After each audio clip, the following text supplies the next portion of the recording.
যে এই খাতাটা প্রথম এই যে পাতাটা রয়েছে এখানে দেখবেন একটা সম্পূর্ণ পুরনো একটা খাতার মলাট, আর এই মলাটের উপরে একটা কথা লেখা আছে যে এই মলাটটা আসলে এই বইটা ছিল বাজেয়াপ্ত করা, জেলখানায় এই খাতাটা বাজেয়াপ্ত করা হয় এবং সেই তথ্যটা পেয়েছিলাম এসবি রিপোর্ট থেকে। 96 সালে যখন সরকার গঠন করি তখন এসবি রিপোর্টগুলি নিয়ে এসে সেগুলি ফটোকপি করে রেখে দিই এবং সেখান থেকে জাতির পিতার জীবনের অনেক তথ্য জানতে পারি। সেখানেই জানতে পারলাম যে দুখানা খাতা বাজেয়াপ্ত করা হয়েছে। তো দ্বিতীয়বার যখন সরকারে আসলাম তখন আমি এসবিকে বললাম, এখানে এসবির যে বসে আছেন তাকে দায়িত্ব দিয়ে বলেছিলাম যে এই খাতাটা আমাকে খুঁজে বের করে দিতে হবে। ওখানকার কর্মকর্তারা সবাই কষ্ট করেছে এবং 2014 সালে এসে সেই খাতাটা আমি পেলাম। যে খাতাটা বঙ্গবন্ধু নিজেই কিন্তু নাম দিয়ে গেছেন। এই খাতা লিখেছিলেন থালাবাটি কম্বল জেলখানা সম্বল। কিন্তু এই খাতাটা যে বাজেয়াপ্ত করা হয়েছিল সেখানে লেখা আছে এই মলাটের উপরে ক্রিটিসিজম অফ জেল অ্যাডমিনিস্ট্রেশন, এবং সেই কারণে এটাকে বাজেয়াপ্ত করা হয়। তো এত বছর পরে এই খাতাটা পাওয়া যায়। আর বাকি যে খাতাগুলি আমার লেখার মধ্যে আমি লিখেছি যে কিভাবে এগুলি আমরা পেয়েছি। আমার মায়ের কথা বারবার মনে পড়ে, কারণ আমার মা সবসময় যখনই বাবা গ্রেপ্তার হতেন তিনি লেখার জন্য খাতা দিতেন এবং পড়ার যে বইগুলি দিতেন সেগুলি আবার তিনি সবসময় সংগ্রহ করতেন এবং সংরক্ষিত করতেন এবং বারবার উৎসাহ দিতেন লেখার জন্য। আর এই খাতাগুলো অত্যন্ত সযত্নে রেখে দিতেন। কাজেই কিন্তু সেই খাতাগুলি ফিরে পাওয়া এটা একটা অদ্ভুত ব্যাপার ছিল, কারণ 71 সালে খাতাগুলি উদ্ধার করি, কারণ 71 সালে ওই বাড়ি সম্পূর্ণভাবে পাকিস্তানি হানাদার বাহিনীর দখলে ছিল এবং কীভাবে উদ্ধার করেছে আমার ভূমিকা আমি তা লিখে দিয়েছি, পুনরাবৃত্তি করতে চাই না। আবার 75 সালে, কারণ 75 সালে বাবা মা ভাই বোন সবই হারিয়ে গেছে, ওই বাড়িতে এমন একজন কেউ ছিল না যে কেউ কিছু বলতে পারে। আর আমরা দুই বোন ছিলাম বিদেশে। দীর্ঘ 6 বছর পর ফিরে আসি। প্রথমে তো আমাকে ওই বাড়িতে ঢুকতেই দেওয়া হয়নি। তারপর যখন আমি যেতে পারি তখন অন্য কোনো কিছু না, প্রথম আসলে আমি জ্ঞান হারিয়ে ফেলেছিলাম। এরপরে যখন আমরা একটু হুঁশ হলাম আমার শুধু মনে হচ্ছিল মায়ের হাতে রাখা ওই খাতাগুলি কিভাবে উদ্ধার করা যায়। এবং আমি কিন্তু ওই বাড়ি থেকে ওই সময় শুধু ওই খাতা কয়টাই নিয়ে এসেছিলাম, আর কিছুই নেবার মতো ছিল না, মনও ছিল না, কারণ চারিদিকে রক্তের ছোপ ছোপ সেই অবস্থার মধ্যে আমাকে দেখতে হয়েছে ধুলা বালি মাকড়সা জালের মধ্যে দিয়ে। তখন ওই খাতাগুলি নিয়ে আসি। এখানে আরেকটি খাতা আপনারা দেখবেন 1968 সালে, ওটা হচ্ছে ওনার শেষ লেখা। ঢাকা কেন্দ্রীয় কারাগার থেকে 18 জানুয়ারি তাকে গ্রেপ্তার করে নিয়ে যায় ঢাকা ক্যান্টনমেন্টে পাকিস্তানি হানাদার বাহিনী এবং এরপরে আগরতলা মামলা হয়। 5 মাস পরে তিনি খাতাটা পান, কারণ মামলা শুরু হওয়ার পরে খাতা জাতির পিতার হাতে দেওয়া হয়েছিল। তো সেখানে খুব অল্পই লেখা আছে, কিন্তু ওই খাতাটা নিয়েই মানে আমার একটা স্মৃতি রয়ে গেছে, সেটুকুই শুধু আপনাদের কাছে আমি আজকে বলতে চাই। আমরা জানুয়ারি মাসের পর থেকে আমরা জানতাম না উনি কোথায় আছেন, কিভাবে আছেন, বেঁচে আছেন, কিছুই জানতে পারিনি, কোনো খবর আমরা জানতাম না। কিন্তু ঢাকা কেন্দ্রীয় কারাগারে ওনাকে কেন্দ্রীয় কারাগার থেকে নিয়ে ক্যান্টনমেন্টে বন্দি করে রাখা হয়েছিল। যখন মামলা শুরু হলো সেই কোর্ট, সেটাও ছিল ক্যান্টনমেন্টের ভিতরে, তখনই প্রথম তার সঙ্গে দেখা হলো। এরপর আমরা মাঝে মাঝে সাক্ষাৎকারের অনুমতি পেতাম, ওনাকে অফিসার মেসে রাখা হতো। সেই জায়গাটা এখন একটা মিউজিয়ামের মতো করে রাখা হয়েছে, আমাদের সেনাবাহিনী এটাকে মিউজিয়াম হিসেবে রেখেছে, অনেকে ইচ্ছা করলে যেতে পারেন। তো ওখানে একটা খাটের উপর আর বাতুর দুটো চেয়ার ছিল। আমি যখন যেতাম তা আমি খাটে বসে হঠাৎ দেখি বালিশের নিচে একটা খাতা। তো আমার কি মনে হলো, আমি আস্তে খাতাটা বের করে পড়তে শুরু করলাম। আমি যখন পড়তে শুরু করলাম তখন আব্বা আর মা পাশাপাশি চেয়ারে বসে আব্বা জিনিসটা লক্ষ্য করলেন। উনি উঠে এলেন, আস্তে আমাকে জড়িয়ে ধরে কোনো বকাও দিলেন না, কিচ্ছু বললেন না, শুধু হাত থেকে খাতাটা নিয়ে নিলেন, নিয়ে শুধু এইটুকুই বললেন, এখন পড়বি না, আমার মৃত্যুর পরে পড়বি।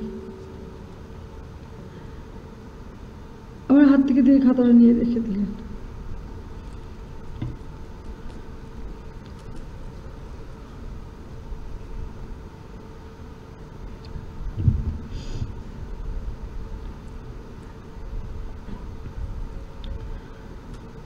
পঁচাত্তরে 15 আগস্টের পরে যখন এই খাতাগুলি হাতে পেলাম, সত্যি কথা বলতে কি এগুলি পড়া আমাদের জন্য খুব কষ্টের ছিল। আমার বান্ধবী ছিল বেবি, ও সবসময় পাশে থাকতো, সাহায্য করতো, কিন্তু খাতাগুলি যে আমি পড়বো কেন যেন কিছুতেই সেই সাহসটাই পেতাম না। আর বারবার বাবার সেই কথাটা মনে পড়তো। তাই এই বইটি যাও পরে আমরা বই আকারে বের করতে পেরেছি এবং আজকে সকলের হাতে তুলে দিতে পেরেছি। হয়তো 75-এ 15 আগস্ট বাংলাদেশে যদি থাকতাম আমরা দুই বোন বেঁচে থাকতাম না। বাংলাদেশ স্বাধীন দেশ, একজন মানুষ তার জীবনে সংগ্রাম করে দুটি দেশ স্বাধীন করে দিয়ে গেছেন। একটা প্রথম হলো পাকিস্তান। অসমাপ্ত আত্মজীবনী পড়লে আপনারা দেখবেন যে সেই পাকিস্তান অর্জনের পিছনে তার যে অবদান রয়েছে। আর যখন তিনি উপলব্ধি করলেন যে এই পাকিস্তানের অধীনে বাংলাদেশের মানুষ শোষিত, বঞ্চিত, বাংলাদেশের মানুষের কোনো অধিকার নেই, বাংলাদেশের মানুষের টিকে থাকার সম্ভব না, তখন তিনি বাঙালির মুক্তির জন্য সংগ্রাম করলেন। আমরা আমাদের জীবনে একটানা 2 বছরও বাবাকে কাছে পাইনি।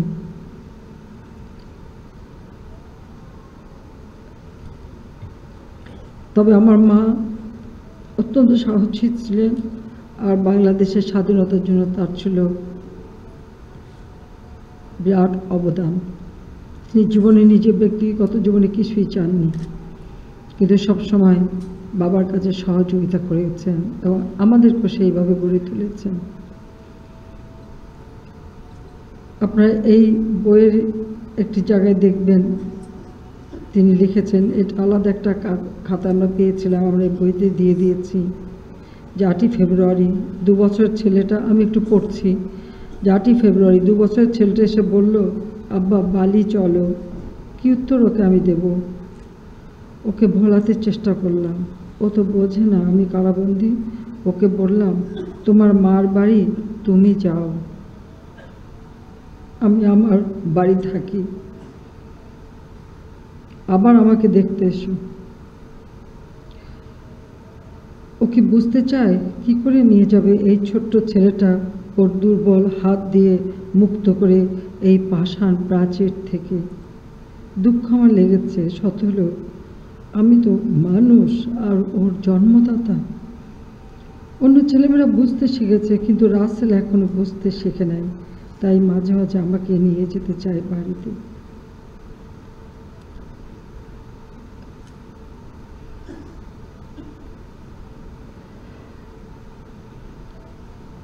ছোটবেলায় আব্বার সাথে দেখা তো জেলখানাই হতো। যখন জামাল ছোট, এরপর রেহানা, তারপর আসলে আমি আর কামাল একটু বড় ছিলাম। আমরা জানতাম যে আমার বাবা দেশের মানুষের জন্য কাজ করেন, তাই আমাদের কোনো আবদার কোনো কিছু বাবার কাছে ছিল না, বরং যতটুকু সময় উনি বাইরে থাকতেন স্নেহ ভালোবাসা দিয়ে এমনভাবে আমাদের ভরে দিতেন যে আমরা না পাওয়ার বেদনাটা ভুলে যেতাম। এত আদর, এত ভালোবাসা কোনো সন্তান আমরা চাই না। যাই হোক, আমার জীবনের এটুকুই সার্থকতা যে এই এত ঝড় ঝঞ্ঝা, এত কিছুর পরেও ওনার লেখাগুলিকে আমরা খুঁজে পেয়েছি এবং বাংলাদেশের মানুষকে তিনি ভালোবেসেছেন। তার জীবনের সব কিছু বাংলাদেশের মানুষকে ঘিরে। তিনি নিজেই স্বীকার করেছেন যে এদেশের মানুষকে তিনি সব থেকে বেশি ভালোবাসেন। ডেভিড ফ্রস্ট যখন জিজ্ঞেস করেছে যে আপনার কোয়ালিফিকেশন কি, উনি বলছেন আমার দেশের মানুষকে ভালোবাসি। যখন জিজ্ঞেস করেছে ডিসকোয়ালিফিকেশন কি, বলেও তাদের দেশের মানুষকে আমি অতিরিক্ত বেশি ভালোবাসি। তো এই ভালোবাসা মানুষের প্রতি, কারণ বাংলার মানুষকে একটা সুন্দর জীবন তিনি দিতে চেয়েছিলেন, আর সেই বাংলার মানুষেরকে স্বাধীনতা দিয়ে গেছেন, একটা রাষ্ট্র দিয়ে গেছেন, আত্মপরিচয়ের সুযোগ দিয়ে গেছেন। কিন্তু মানুষের মতো বাঁচার সুযোগ দেবার জন্য যখনই পদক্ষেপ নিয়েছিলেন, তখনই তাকে আর সময় দেওয়া হয়নি। সময় কেউই দেয়নি। স্বাধীনতার পর একটা যুদ্ধ বিধ্বস্ত দেশ, যে দেশটা ছিল একটা প্রদেশ, ঔপনিবেশিক শক্তির দ্বারা যে দেশটি শাসিত, এরপর পাকিস্তানি ঔপনিবেশিক শক্তি দ্বারা শাসিত, সেই দেশের শাসনভার পেলেন ৭২ সালে। অল্প সময়ের মধ্যে একটা যুদ্ধ বিধ্বস্ত দেশ গড়ে তোলা, এটা এত সহজ কাজ ছিল না। কিন্তু এখন আমার মাঝে মাঝে এটাই দুঃখ হয় যে তখনও তো কেউ সময় দেয়নি। অনেকেই তো কত সমালোচনা, এটা হলো না, ওটা হলো না, ধৈর্য নেই, নানা ধরনের কথা, কত কিছু। মনে হলো যেন সেই সময় ওনার বিরুদ্ধে সমালোচনা করতে করতে সেই স্বাধীনতা পরাজিত শক্তি তাদের হাতকেই যেন শক্তিশালী করে দিল। আর এখন আমার মাঝে মাঝে এটাই মনে হয় যে এই যে তার বিরুদ্ধে নানা সমালোচনা, নানা কথা লেখার মধ্য দিয়ে তার জীবনটাকে কেড়ে নেওয়ার পথটা, অর্থাৎ 15ই আগস্টটা ঘটাবার একটা যেন পটভূমি তৈরি করে দিয়েছিল অনেকেই। আজকে পরবর্তীতে হয়তো তারা উপলব্ধি করতে পারছেন যে কি তারা হারিয়েছিলেন। আর এই বই পড়ার মধ্য দিয়ে, অসমাপ্ত আত্মজীবনী এবং কারাগারের রোজনামচা, এই দুখানা পড়ার মধ্য দিয়ে অন্তত বুঝতে পারবেন যে একটি মানুষ একটি দেশকে ভালোবাসে দেশের মানুষের জন্য কত ত্যাগ স্বীকার করতে পারে। জীবনের কোনো কিছু, কোনো চাওয়া পাওয়া রাখেননি, শুধু দেশের মানুষকে তিনি কিছু দিয়ে যেতে চেয়েছেন। রাষ্ট্র দিয়ে গেছেন, আত্মপরিচয়ের সুযোগ দিয়ে গেছেন, ঠিকানা দিয়ে গেছেন।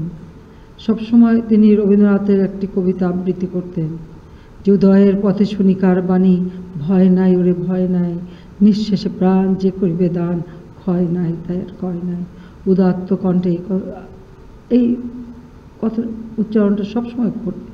আজকে সেটাই তার জীবনে বাস্তব হলো, নিঃশেষে প্রাণটা দিয়ে গেলেন। কিন্তু তাকে যারা ইতিহাস থেকে মুছে ফেলতে চেয়েছিল তারা তা পারল না।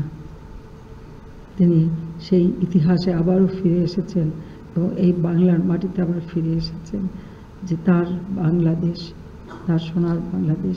আর আমার একটাই কাজ, যে বাংলাদেশকে তার সেই স্বপ্নের বাংলাদেশ হিসেবে গড়ে তোলা, সেটুকুই শুধু করে যেতে চাই। যতটুকু পারি তার দুঃখী মানুষের মুখে যেন হাসি ফুটিয়ে যেতে পারি। যখন একটু কাজ করি, যখন কোনো ভালো কাজ হয়, তখন কেবল এটুকু মনে হয় যে আমার আব্বা আজ বেঁচে নেই, উনি থাকলে বহু আগেই তো বাংলাদেশের মানুষ সত্যি উন্নত জীবন পেত, কিন্তু আজকে তিনি বেঁচে নেয়। যদি একটু ভালো কাজ করি, নিশ্চয়ই তার আত্মা তো শান্তি পাবে। তিনি নিশ্চয়ই দেখেন, তিনি নিশ্চয়ই জানেন, তিনি নিশ্চয়ই এটা উপলব্ধি করতে পারেন। কাজেই আজকে আমি এটুকুই বলবো যে এই লেখার মধ্য দিয়ে অনেক কিছু জানতে পারবেন, তবে এখানেই শেষ না। তার লেখা আরও আছে, সেগুলিও আমরা ধীরে ধীরে প্রকাশ করব এবং সেগুলিও মোটামুটি প্রস্তুত। এবং যেহেতু 2020 সালে জন্মশতবার্ষিকী, এই জন্মশতবার্ষিকীর মধ্যেই এই লেখাগুলি সব আমরা প্রকাশ করব। সেই সাথে এসবির যে রিপোর্ট, বহু নেতাদের বিরুদ্ধে রিপোর্ট, আমি অনেককে রিপোর্ট নিয়ে এসে দেখেছি, কিন্তু আপনারা অবাক হবেন যে একজন মানুষ, তার বিরুদ্ধে প্রায় 48 খানার মতো ফাইল, যেখানে 30-40 হাজার পাতা, তার বিরুদ্ধেই লিখেছে, কিন্তু সেই বিরুদ্ধে লেখার মধ্য দিয়েই একদিকে যেমন তার জীবনীটা পাওয়া যায়, অপরদিকে বাংলাদেশের অভ্যুত্থানের অনেক কথা জানা যায়। সেটাও আমরা তৈরি করেছি, সেটাও কাজ চলছে, এবং আমরা এগুলি সেটা ডিক্লাসিফাইড করে দিয়েছি। আগে এটাকে আমরা ছাপাবো, বের করব একটা ডকুমেন্ট হিসেবে।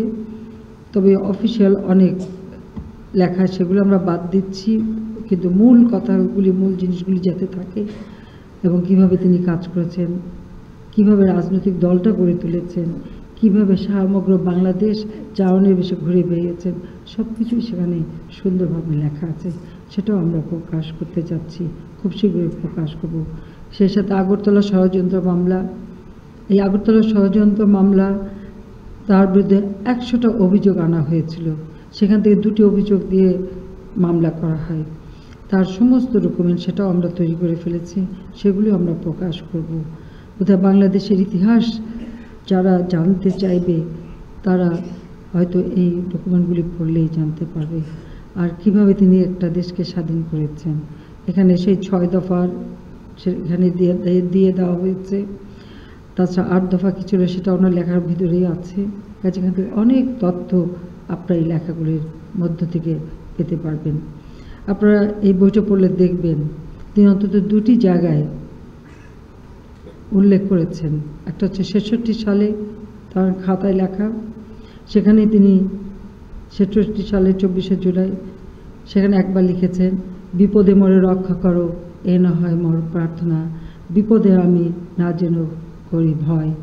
আবার 67 সালে সেই 23 থেকে 27 এপ্রিল তার যে লেখা খাতাটা, সে খাতাটাও আবার এই একই কথার পুনরাবৃত্তি আছে, যে বিপদে মোরে রক্ষা করো, এ না হয় মোর প্রার্থনা, বিপদে আমি না যেন করি ভয়। কাজী যে আত্মবিশ্বাস এবং যে ভালোবাসা, যে দায়িত্ব নিয়ে তিনি এই দেশকে স্বাধীন করে দিয়ে গেছেন, কিন্তু দুর্ভাগ্য এখানে যে তিনি দেশটাকে গড়ে দিয়ে যেতে পারলেন না। হয়তো একটু সময় দিলে পরে এ দেশটা বহু আগেই একটা উন্নত সমৃদ্ধ দেশ হতে পারত, বিশ্বের বুকে একটা দৃষ্টান্ত হিসেবে দাঁড়াতে পারত। কিন্তু তিনি তো নিজের জীবনকে কষ্টের জীবনই বেছে নিয়েছেন। কষ্টের জীবন বেছে নিয়েছিলেন এদেশের মানুষের মুক্তির জন্য, আর সেই মুক্তি তিনি দিয়ে গেছেন। এখন এটা রক্ষা করার দায়িত্ব এদেশের মানুষের সকলের। মানুষের শান্তি, মানুষের নিরাপত্তা, মানুষের উন্নতি, অর্থনৈতিক মুক্তি, সব কাজগুলি আজকে সকলকে মিলেই করতে হবে। আজকে যখন রাষ্ট্র পরিচালনার দায়িত্ব নিয়ে যখন কোনো কাজ করতে যায়, যখন দেখি প্রতিটি ক্ষেত্রে তিনি সবই তো করে দিয়ে গেছেন। এদেশের প্রতিটি একটা স্বাধীন দেশের উপযুক্ত সকল প্রতিষ্ঠানগুলি গড়ে দিয়ে গেছেন, আইনগুলি করে দিয়ে গেছেন, শুধু বাস্তবায়ন করা। একে একে সেটা আমরা চেষ্টা করে যাচ্ছি আমার সাধ্যমতো। রেহানা আসতে পারেনি, আপনারা জানেন কয়েকদিন আগেই ব্রিটিশ পার্লামেন্টে যে জঙ্গি হামলা বা সন্ত্রাসী কর্মকাণ্ড হলো, রেহানার মেয়ে টিউলিপ ব্রিটিশ পার্লামেন্টের মেম্বার, সে ওখানে আটকা ছিল, তার ছোট্ট শিশু কন্যাটা সেও ওখানে ছিল। রেহানা ওই খবর পেয়ে সাথে সাথে পরদিন সকালেই রওনা হয়ে চলে গেছে। এই অনুষ্ঠানে তার ওর থাকার কথা ছিল। আমি আশায় ওর সাথে ফোনে কথা বলে এসেছি, কারণ আমার পাশে থাকুক সেটাই সবসময় চেয়েছি। আমরা এই কাজে যারা সাহায্য করেছিলেন সবসময় একে একে সবাইকেই হারিয়ে ফেলেছি। ডক্টর এনায়েতুর রহিম সাহেব জর্জটাউন ইউনিভার্সিটির তিনি প্রফেসর ছিলেন। তিনি আসলে মূলত তাকে নিয়ে প্রথমে কাজটা শুরু করি। তিনি মারা গেলেন। বেবি আমার বিশ্ববিদ্যালয় থেকে বন্ধু, সবসময় ও আমার পাশাপাশি, আমরা দুজন একসাথে এবং রেহানা আমরা কাজ করতাম, সেও ছেড়ে চলে গেল। প্রফেসর শামসুল হুদা হারুন সাহেব, তিনি এনায়েতুর রহিম সাহেবের মৃত্যুর পর ট্রান্সলেশনের দায়িত্ব নিয়েছিলেন।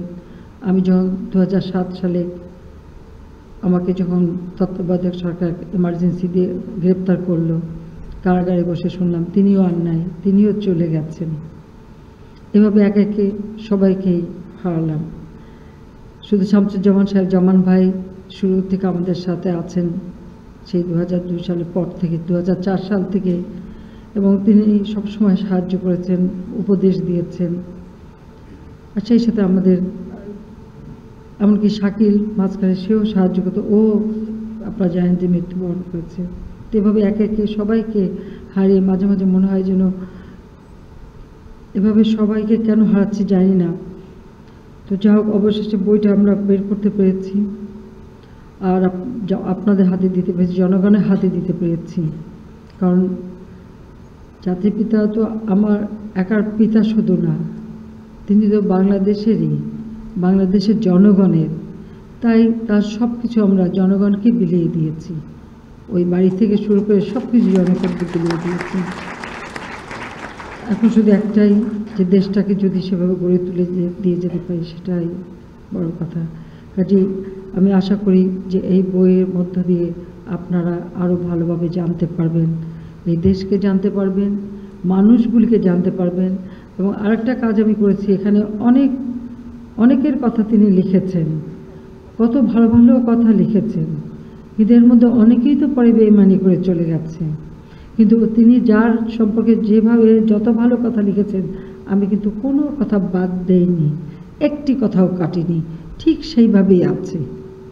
এর মধ্যে অনেকেই হয়তো বেঁচে নেয়, অনেকে বেঁচে আছে, জানি না তারা এখন পড়লে নিজেরাই লজ্জা পাবে কিনা আমি তাও জানি না। কিন্তু আমরা কিন্তু তিনি যাকে যেভাবে দেখেছেন, যেভাবে বর্ণনা দিয়েছেন, যেভাবে ভালো কথা লিখেছেন, সব আমরা ঠিক হুবহু ওইভাবেই রেখে দিয়েছি। কারণ সকল মানুষের সত্য কথাটা জানা উচিত। আর এত সাহস আমার নেই যে আমরা তার লেখায় হাত দেব, এই সাহস নেই। কাজে যেভাবে লিখেছেন সেভাবেই আমরা রাখার চেষ্টা করেছি। কাজে আমি আশা করি সকলের এই বইটি পড়বেন, এবং এর মধ্য দিয়ে আপনারা কারো সমালোচনা করতে হলে করবেন, কারো কিছু বলার বলবেন। আমি আজকের দিনে বারবার আমার বাবা মার কথা মনে হচ্ছে।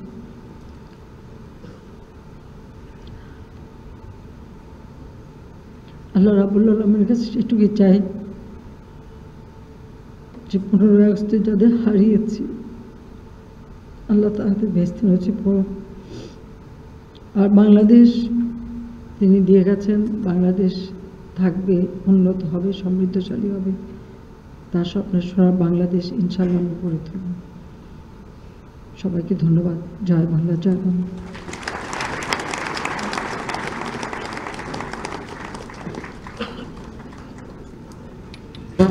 ইতিহাস, কিন্তু তিনি অতীত।